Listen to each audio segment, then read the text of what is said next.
Hey, it's me. There's a deep, invisible pull running through all of life. You've likely felt it, even if you haven't always understood it. It's the pull toward unity, toward connection, toward something greater, something whole. And this isn't just poetic language. This pull is part of the very fabric of existence. It's the creative force itself. And because you are made of the same substance, this pull lives in you too. You might call it the longing for union, union with God, with your divine self, or with another person. Those words can start to lose meaning though if we don't feel what they really point to. Like, what does it actually mean to be in union? What does it look like, feel like, to dissolve the illusion of separateness? The plan of evolution is always moving toward unity. The idea of being separate is only an appearance, one that creates pain, loneliness, and a sense of meaninglessness. That's why the life force within you doesn't just pull toward others, it pulls towards deep pleasure.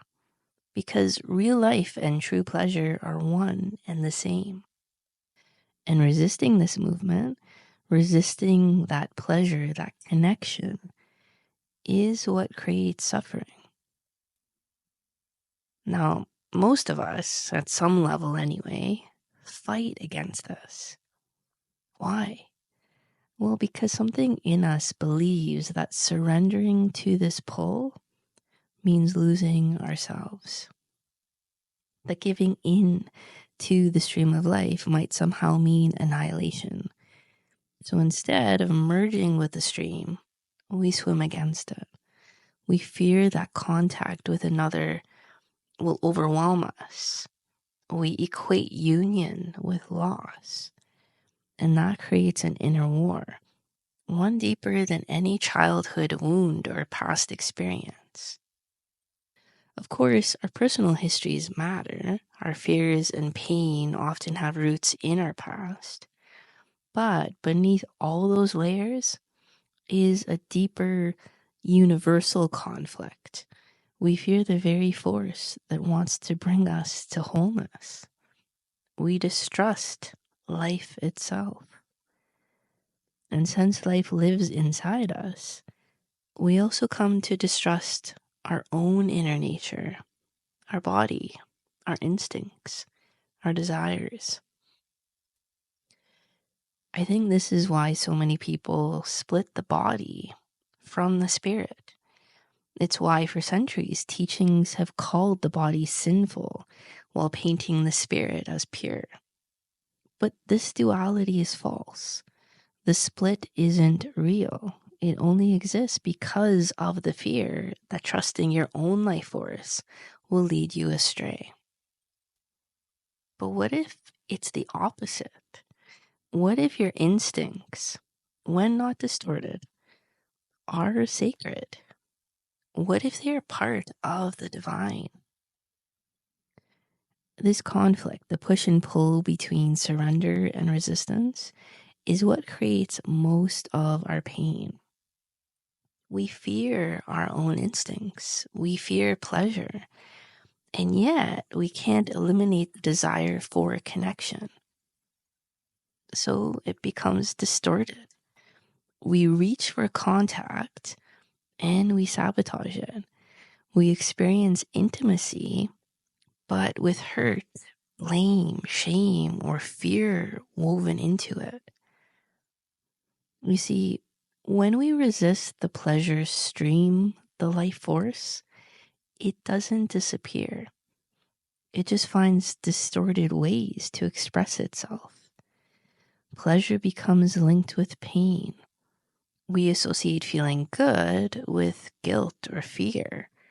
And then a vicious circle begins. The more pain we feel, the more we fear pleasure. The more we fear, the more we block, and on it goes. To heal this, we have to go deep, past the layers of blame or shame, into the root of the fear. We need to ask ourselves, what would it take to trust life again? To trust the creative force that made me?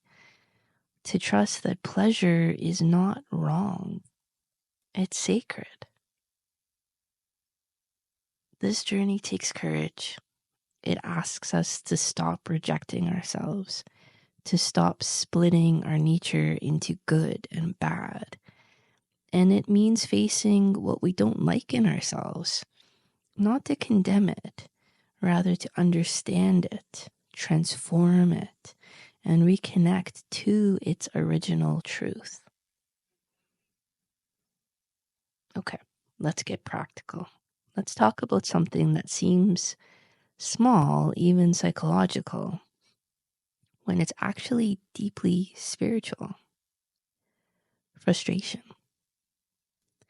Frustration is part of life. When we can't tolerate it, we become rigid, demanding, or hopeless. It creates blocks. Some people lash out in anger, others fall into martyrdom, acting like they're above desire altogether. But both extremes are distortions. Both come from the same root, the inability to let go and trust. Real pleasure requires a relaxed, open state. If you're tense, angry, or desperate for what you want, you block the very thing you're seeking. Paradoxically, the more you insist on getting what you want, the less likely you are to receive it or to enjoy it when it does come. There is another way, a gentle way. It's the art of letting go. Not in resignation, not in defeat, in trust. It's saying, I still want this, but I'm not going to clench around it. I'm going to soften. I'm going to stay open.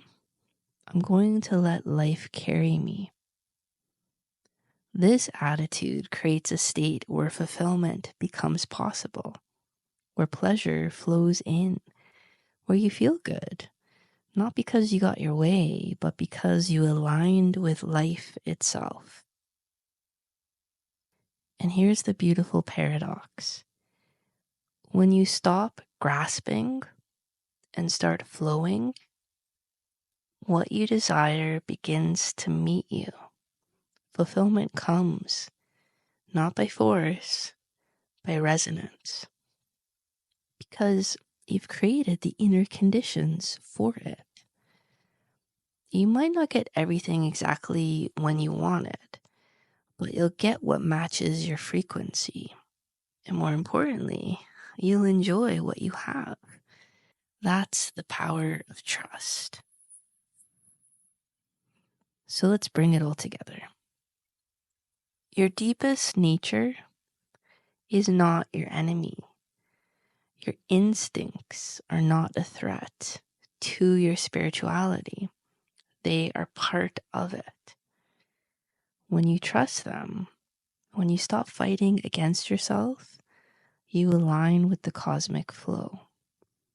And that flow is leading you always toward connection, toward truth, toward joy. This is the journey we're on together. And if you remember in the last episode, we talked about how numbing or avoiding our feelings creates like a false version of life. And today we explored what actually happens when we resist the force of life itself, and how returning to it brings us back to ourselves. Let yourself feel the river of life within you. Let it soften you. Let it guide you. You are not separate from it. You are it. You don't need to be anybody else. You just need to remember who you already are. Love you. Connect soon.